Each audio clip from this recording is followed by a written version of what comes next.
প্রিয় খামারি ভাই ও নতুন উদ্যোক্তা সবাইকে জানাই আন্তরিক শুভেচ্ছা ও অভিনন্দন। আজকে আমরা জানব মুরগির ঠোঁট কাটা ও ব্যবস্থাপনা সম্পর্কে।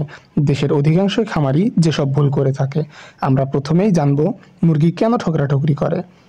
খাদ্যে ক্যালসিয়ামের ঘাটতি থাকলে, ঘরে অ্যামোনিয়া গ্যাস জন্মালে, খাদ্যে লবণ কম বা বেশি হলে, মুরগি গাদাগাদি অবস্থায় থাকলে, অতিরিক্ত লাইট বা আলো থাকলে মুরগি ঠোকরাঠুকরি করে থাকে। মুরগির ঠোঁটের সুচল অংশকে কেটে ফেলাকে মুরগির ঠোঁট কাটা বলে। এবার আমরা জানবো মুরগির ঠোঁট কেন কাটা উচিত। মুরগির ঠোঁট বড় থাকলে তারা শুধু দানাদার খাদ্য খেতে পায়, আর যদি আমরা ঠোঁট কেটে দিই তাহলে মুরগি প্রোটিন এবং অন্যান্য ভিটামিন মিনারেল গুলো খেতে পারে। এবার আমরা জানবো মুরগির ঠোঁট কাটা কখন উচিত। বাচ্চা অবস্থায় 8 থেকে 16 দিন বয়সে এবং পুলেট মুরগির 75 থেকে 80 দিন বয়সে মধ্যে। এবার আমরা জানবো কোন সময় ঠোঁট কাটা উচিত নয়। যে কোনো ধকলের সময়, টিকা প্রদানের 2 দিন আগে অথবা 4 থেকে 5 দিন পরে, মুরগি ডিম পাড়তে শুরু করলে ঠোঁট কাটার সময় যা যা খেয়াল রাখা উচিত। ঠোঁট কাটার 2 দিন আগে থেকে ভিটামিন কে খাওয়ানো, মেশিন ভালোভাবে জীবাণুমুক্ত করা, ব্লেডের ধার পরীক্ষা করা এবং অভিজ্ঞ লোক দিয়ে ঠোঁট কাটা। আপনি চাইলে ভ্যাকসিনেশন ও ঠোঁট কাটার জন্য স্ক্রিনে থাকা নাম্বারটিতে আমাদের সঙ্গে যোগাযোগ করতে পারেন। মুরগির ঠোঁট কাটার পর